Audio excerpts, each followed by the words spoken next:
Hello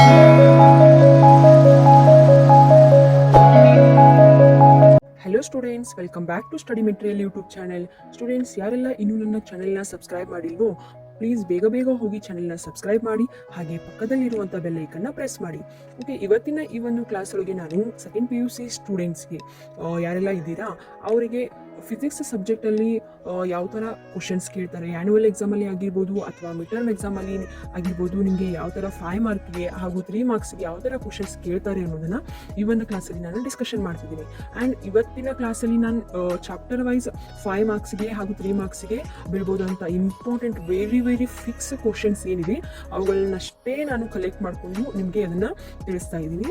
so students, physics subject ಕಷ್ಟ, physics pass ಆಗಲ್ಲ ಅಂತ ಅಂದ್ಕೊಂಡಿರೋರು ಕೂಡ ನಾನು ಕೊಟ್ಟಿರುವಂಥ ಇವಷ್ಟೇ ಕ್ವಶನ್ಸ್ ಏನಿದೆ ಇದಷ್ಟೇ ಕ್ವಶನ್ಸ್ ಮಾಡಿದರೆ ಸಾಕು, ನೀವು ಫಿಸಿಕ್ಸ್ ಸಬ್ಜೆಕ್ಟಲ್ಲಿ 5 ಮಾರ್ಕ್ಸಿಗೆ ಆಗಿರ್ಬೋದು 3 ಮಾರ್ಕ್ಸಿಗೆ ಆಗಿರ್ಬೋದು ಯಾವುದೇ ಕ್ವಶನ್ಸ್ ಕೇಳಿದರೂ ಕೂಡ ನೀವು ತುಂಬ ಈಸಿಯಾಗಿ ಸಾಲ್ವ್ ಮಾಡ್ತೀರಾ.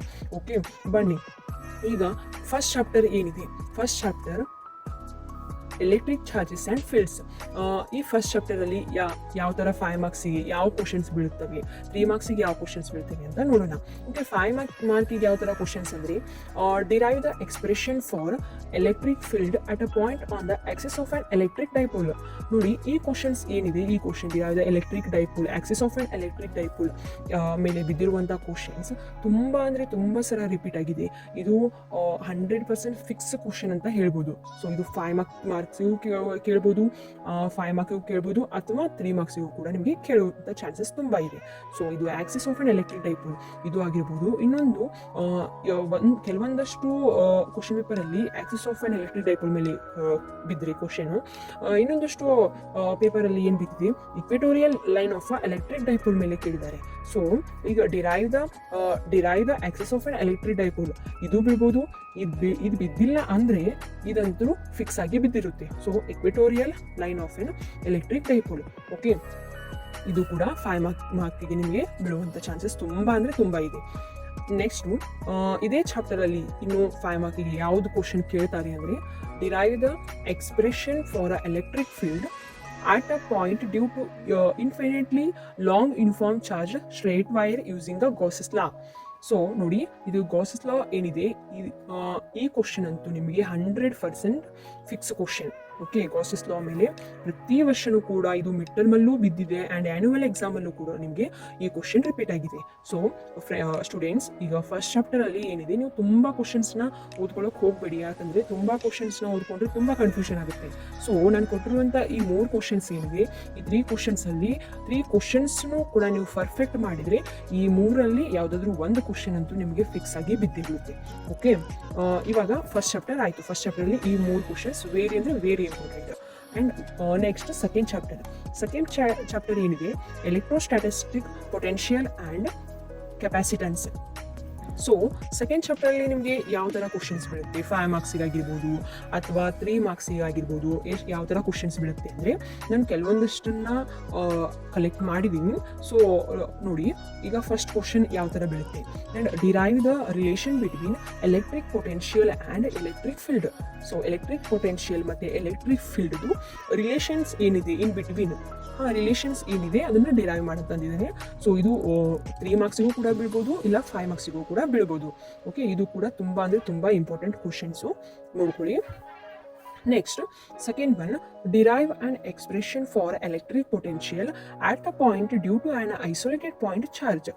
Derive the expression for electric potential ಬಗ್ಗೆ ಎಕ್ಸ್ಪ್ರೆಷನ್ ಏನಿದೆ ಅದನ್ನು ಎಕ್ಸ್ಪ್ಲೇನ್ ಮಾಡಬೇಕು. ಸೊ ಇದು ಕೂಡ 5 ಮಾರ್ಕ್ಸಿಗೆ ನಿಮಗೆ ಬೀಳುವಂಥ ಕ್ವಶನ್ಸ್, ಇದು 5 ಮಾರ್ಕ್ಸಿಗೆ. ಓಕೆ, ಇನ್ ಕೇಸ್ 5 ಮಾರ್ಕ್ಸಿಗೆ ಬರಲಿಲ್ಲ ಅಂತಂದರೆ 3 ಮಾರ್ಕ್ಸಿಗೆ ಕೇಳ್ಬೋದು, ಅದೇ ಸ್ವಲ್ಪ ಲೆಸ್ ಚಾನ್ಸಸ್ ಇದೆ. Okay, next third one, derive the expression for energy stored in a capacitor. Energy store in a capacitor. ನೋಡಿ, ಈ ಕ್ವಶನ್ ಏನಿದೆ ಇದು ತುಂಬ ಸಲ ರಿಪೀಟ್ ಆಗಿರುವಂಥ ಕ್ವಶನ್. ಇದು ತುಂಬ ಸಲ 3 ಮಾರ್ಕ್ಸಿಗೂ ಕೂಡ ಕೇಳಿದ್ದಾರೆ ಆ್ಯಂಡ್ 5 ಮಾರ್ಕ್ಸಿಗೂ ಕೂಡ ಕೇಳಿದ್ದಾರೆ. ಸೊ ಇದು ತುಂಬ ಸಲ ರಿಪೀಟೆಡ್ ಆಗಿರುವಂಥ ಕ್ವಶನು, ಇದಕ್ಕೆ ಸ್ವಲ್ಪ ಜಾಸ್ತಿ ಇಂಪಾರ್ಟೆನ್ಸ್ ಕೊಟ್ಟು ನೋಡ್ಕೊಳ್ಳಿ. ಓಕೆ, ನೆಕ್ಸ್ಟ್ ಈಗ ಸೆಕೆಂಡ್ ಚಾಪ್ಟರಲ್ಲಿ ಮತ್ತೆ ಯಾವ ಥರ 5 ಮಾರ್ಕ್ಸಿಗೆ ಕ್ವಶನ್ ಕೇಳ್ತಾರೆ ಅಂದರೆ ಇದು ನೋಡಿ, obtain the expression for effective capacitance of 2 capacitors connected in a parallel. 2 capacitors connected in a parallel. ಇದು ನೀವು ನೋಡಿರ್ಬೋದು, ತುಂಬ ಮಾಡೆಲ್ ಕ್ವಶನ್ ಪೇಪರ್ಸಲ್ಲೂ ಕೂಡ ಇದು ಕೇಳಿದ್ದಾರೆ. ಲಾಸ್ಟ್ ಇಯರ್ ಕ್ವಶನ್ ಪೇಪರಲ್ಲೂ ಕೂಡ ಈ ಕ್ವಶನ್ ಬಿದ್ದಿದೆ.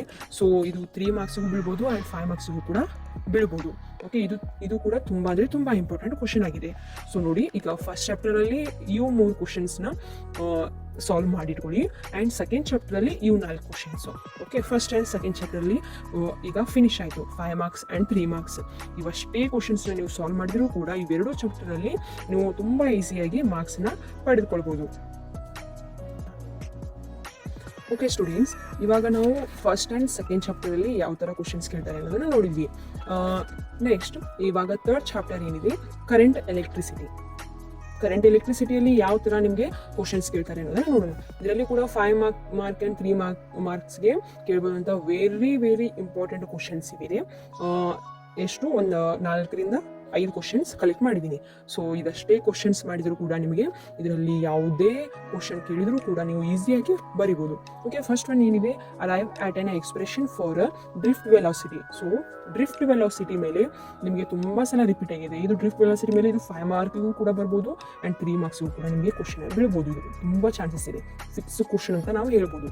ಓಕೆ, ಫಿಕ್ಸ್ ಕ್ವಶನ್ಸ್ ಅಂತ ಯಾವ್ದು ಹೇಳ್ತಾ ಇದ್ದೀನಿ, ಸೊ ನಾನು ನೆಗ್ಲೆಕ್ಟ್ ಮಾಡೋಕ್ಕೆ ಹೋಗ್ಬೇಡಿ. ತುಂಬ ಇಂಪಾರ್ಟೆನ್ಸ್ ಕೊಟ್ಟದನ್ನು ಓದ್ಕೋಬೇಕಾಗುತ್ತೆ. ಇದು ಡ್ರಿಫ್ಟ್ ವೆಲಾಸಿಟಿ ಮೇಲೆ ಕ್ವಶನ್ ಬೀಳ್ಬೋದು ಆ್ಯಂಡ್ ಚಾನ್ಸಸ್ ತುಂಬ ಇದೆ. So next one, define the relaxation time, derive the expression for electrical conductivity of a material in terms of an relaxation time. So relaxation time ಮೇಲೆ question ಬಿದ್ದಿದೆ. Model question ಪೇಪರಲ್ಲೂ ಕೂಡ ಕೇಳಿದ್ದಾರೆ. So define the relaxation time ಅಂದರೆ relaxation time ಅಂದರೆ ಏನು ಅನ್ನೋದನ್ನ first explain ಮಾಡಬೇಕು. So ಅದ್ರ ಮೇಲೆ ಎಕ್ಸ್ಪ್ರೆಷನ್ನ ಕೇಳಿದ್ದಾರೆ in terms of relaxation time. Okay, so ಇದು ಕೂಡ ತುಂಬ ಇಂಪಾರ್ಟೆಂಟ್ ಕ್ವಶನ್. ಇದು 5 ಮಾರ್ಕ್ಸಿಗೆ ಫಿಕ್ಸ್ ಕ್ವಶನ್ ಅಂತ ಅನ್ಬೋದು. So and third one, obtain expression for effectivity EMF and effectivity internal resistance when 2 cells connected in a series.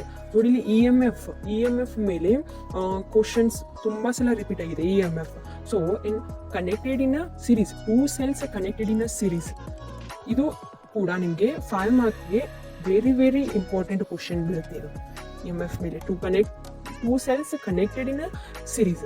So ಇದು ಕೂಡ ತುಂಬ important questions. ಅವ್ರು ಈಗ ಕನೆಕ್ಟೆಡ್ ಇನ್ ಅ ಸೀರೀಸ್ ಮೇಲೆ ಬೀಳ್ಬೋದು, ಇಲ್ಲ connected in a parallel. Okay, ಇದರಲ್ಲಿ connected in 2 cells connected in a series ಅಂತ ಒಂದು ಕ್ವಶನ್ಸ್ ಕೇಳ್ಬೋದು. ಇದು ಕೇಳಿಲ್ಲ ಅಂತಂದರೆ, ಇನ್ ಕೇಸ್ ಕೇಳಿಲ್ಲ ಅಂದರೆ ಕನೆಕ್ಟೆಡ್ ಇನ್ ಅ ಪ್ಯಾರಲಲ್ ಅಂತ ಕೇಳ್ಬೋದು. ಓಕೆ, ಇದಿಲ್ಲ ಅಂದರೆ ಇದು ಬರ್ಬೋದು all questions. And next one, ಇದು ಕೂಡ 5 ಮಾರ್ಕಿಗೆ ಬರುತ್ತೆ. 5 ಮಾರ್ಕಿಗೆ ನಿಮಗೆ ಕೇಳ್ಬೋದು. So fifth one, deduce the balancing condition for Wheatstone's network ಮೇಲೂ ಕೂಡ ಇದು ವೆರಿ ಇಂಪಾರ್ಟೆಂಟ್ ಕ್ವಶನ್ಸ್. ವಿಟ್ಸ್ಟೋನ್ ನೆಟ್ವರ್ಕ್ ಮೇಲೆ ತುಂಬ ಸಲ ರಿಪೀಟೆಡ್ ಆಗಿದೆ. ಫಿಕ್ಸ್ ಕ್ವಶನ್ಸ್ ಅಂತ ಅನ್ಬೋದು. ಇದು 5 ಮಾರ್ಕಿಗೆ ನಿಮಗೆ ಕೇಳ್ತಾರೆ. ಓಕೆ, ವಿಟ್ಸ್ಟೋನ್ಸ್ ನೆಟ್ವರ್ಕ್ ಮೇಲೆ ಕ್ವಶನ್ ನೋಡಿ. ಈಗ ಥರ್ಡ್ ಚಾಪ್ಟರಲ್ಲಿ ನಿಮಗೆ 1 to 5 ವರೆಗೂ ನಾನು ನಿಮ್ಗೆ ಏನು ಕ್ವಶನ್ಸ್ ಕೊಟ್ಟಿದ್ದೀನಿ, ಇದಷ್ಟೇ ಕ್ವಶನ್ಸ್ನ ನೀವು ಸಾಲ್ವ್ ಮಾಡಿ ನೋಟ್ ಮಾಡಿಟ್ಕೊಳ್ಳಿ. ಸೊ ಇದು ನಿಮಗೆ ಎಕ್ಸಾಮ್ ಟೈಮಲ್ಲಿ ತುಂಬ ಹೆಲ್ಪ್ ಆಗುತ್ತೆ. ಆ್ಯಂಡ್ ನಾನು ಕೊಟ್ಟಿರುವಂಥ ಕ್ವಶನ್ಸು ಮಿಡ್ ಟರ್ಮ್ ಎಕ್ಸಾಮಿಗೂ ಆಗಿರ್ಬೋದು, ಆ್ಯನ್ಯುವಲ್ ಎಕ್ಸಾಮಿಗೂ ಕೂಡ ನಿಮಗೆ ಮಾರ್ಕ್ಸ್ನ ತೊಗೊಳೋದಕ್ಕೆ ತುಂಬ ಹೆಲ್ಪ್ ಆಗುತ್ತೆ. ಇದಷ್ಟೇ ಕ್ವಶನ್ಸ್ನ ನೀವು ಸಾಲ್ವ್ ಮಾಡಿದರೂ ಕೂಡ 15 to 20 ಮಾರ್ಕ್ಸ್, ಇಲ್ಲಾಂದರೆ 30 ಮಾರ್ಕ್ಸ್ವರೆಗೂ ನೀವು ಇದನ್ನು ತೊಗೋಬೋದು. ಓಕೆ, ಫೋರ್ತ್ ಚಾಪ್ಟರ್ ಈಗ ಥರ್ಡ್ ಚಾಪ್ಟರಲ್ಲಿ ಆಯಿತು. ನೆಕ್ಸ್ಟ್ ಫೋರ್ತ್ ಚಾಪ್ಟರ್ ಏನಿದೆ, moving charges and magnetism. Okay, ಈ ಫೋರ್ತ್ ಚಾಪ್ಟರಲ್ಲೂ ಕೂಡ ನಿಮಗೆ 5 and 3 ಮಾರ್ಕ್ಸ್ಗೆ ವೆರಿ ಇಂಪಾರ್ಟೆಂಟ್ ಕ್ವಶನ್ಸ್ ಇದ್ದಾವೆ. ಸೊ ಇವಾಗ ಓಕೆ, ಫಸ್ಟ್ ಒನ್ ಕ್ವಶನ್ ಏನಿದೆ, state and explain Biot Savart's law, write its vector form. Biot Savart's law ಮೇಲೆ ನಿಮಗೆ ಇದು 5 ಮಾರ್ಕಿಗೆ ಜಸ್ಟ್ ಎಕ್ಸ್ಪ್ಲೇನ್ ಮಾಡಿ ಅಂತ ಕೊಟ್ಟರೆ ಇದು 3 ಮಾರ್ಕ್ಸ್ಗೆ ಕೇಳ್ತಾರೆ ನಿಮಗೆ. ಓಕೆ, ಇದು 5 ಮಾರ್ಕ್ಸ್ಗೆ ಏನು ಕೇಳಲ್ಲ, ಬಟ್ 3 ಮಾರ್ಕ್ಸ್ಗೆ ಅಂತೂ ಇಂಪಾರ್ಟೆಂಟ್ ಕ್ವಶನ್ಸ್ ಇದು ಬಯೋಟ್-ಸಾವರ್ಟ್ಸ್ ಲಾ. Okay, next one, derive an expression for the magnetic field on the axis of circular loop carrying an electric current using a Biot Savart's law. Okay, just state and explain a Biot Savart's law ಕೇಳಿದ್ರೆ ಇದು 3 marks ಕೇಳ್ತಾರೆ. And derive the expressions Biot Savart's ಲಾ ಮೇಲೆ derive the expression ಕೇಳಿದ್ರೆ ಇದು ನಿಮಗೆ 5 ಮಾರ್ಕ್ಸ್ಗೆ ಬೀಳುತ್ತೆ. Okay, ಇದು 3 ಮಾರ್ಕ್ಸ್ಗೂ ಕೂಡ Biot Savart's ಲಾ ಮೇಲೆ ಕೇಳ್ತಾರೆ ಆ್ಯಂಡ್ 5 ಮಾರ್ಕ್ಸ್ಗೂ ಕೂಡ ವೆರಿ ಇಂಪಾರ್ಟೆಂಟ್ ಕ್ವಶನ್ಸ್ ಇದು ನೋಡ್ಕೊಳ್ಳಿ. So next one, derive the expression for the force between 2 parallel conductors carrying a current and hence define the ampere. ಬೇರೆ ಮೇಲೆ ಕೂಡ ನಮಗೆ ಇದು 5 ಮಾರ್ಕ್ಸ್ಗೆ ಕ್ವಶನ್ಸ್ ಕೇಳ್ತಾರೆ. ಇದು ಆ್ಯನ್ಯುವಲ್ ಎಕ್ಸಾಮಲ್ಲೂ ಕೇಳಿದ್ದಾರೆ, ಆ್ಯನ್ಯುವಲ್ ಆ್ಯಂಡ್ ಮಿಡ್ ಟರ್ಮ್ ಎಕ್ಸಾಮಲ್ಲೂ ಕೂಡ ಇದು ತುಂಬ ಸಲ ರಿಪೀಟ್ ಆಗಿರುವಂಥ ಕ್ವಶನ್. ಇದು ವೆರಿ ವೆರಿ ಇಂಪಾರ್ಟೆಂಟ್ ಕ್ವಶನ್ಸ್. ಇದು 4th ಚಾಪ್ಟರಲ್ಲಿ ನಿಮಗೆ ತುಂಬ ಇಂಪಾರ್ಟೆಂಟ್ ಕ್ವಶನ್ಸ್ ಇದೆ. ಸೊ ಇದು ಬೀಳುವಂಥ ಚಾನ್ಸಸ್ ತುಂಬ ಅಂದರೆ ತುಂಬ ಇದೆ. ಸೊ ಇವುಗಳನ್ನು ನೋಡ್ಕೊಳ್ಳಿ. ಇವಾಗ 3rd ಆ್ಯಂಡ್ 4th ಚಾಪ್ಟರ್ ಆಯಿತು. 4th ಚಾಪ್ಟರಲ್ಲಿ ಕೂಡ ಇನ್ನೊಂದು ಪ್ರಶ್ನೆ ಇದೆ 4th ಚಾಪ್ಟರಲ್ಲಿ. And obtain the expression for the torque acting on the rectangular current loop placed in an uniform magnetic field. So ಇದು ಪ್ರಶ್ನೆ ಕೂಡ ತುಂಬ ಇಂಪಾರ್ಟೆಂಟ್ ಇದೆ. ಓಕೆ, ಬಟ್ ತುಂಬ ಟೈಮ್ ಕೊಡಬೇಕಾಗಿದ್ದು ಅಂತ ಅದು ಕ್ವಶನ್ಸ್ ಅಂದರೆ ಇವು 3 ಮಾರ್ಕ್ಸಿಗೆ ಆಗಿರ್ಬೋದು, 5 ಮಾರ್ಕ್ಸಿಗೆ ಆಗಿರ್ಬೋದು. ನಾನು ಯಾವೆಲ್ಲ ಪ್ರಶ್ನೆಗಳನ್ನ ಕೊಟ್ಟಿದ್ದೀನಿ ಅದಷ್ಟೇ ಓದಿದ್ರು ಕೂಡ ನಿಮಗೆ ತುಂಬ ಈಸಿಯಾಗಿ ನೀವು ಮಾರ್ಕ್ಸ್ನ ಪಡಿಬೋದು.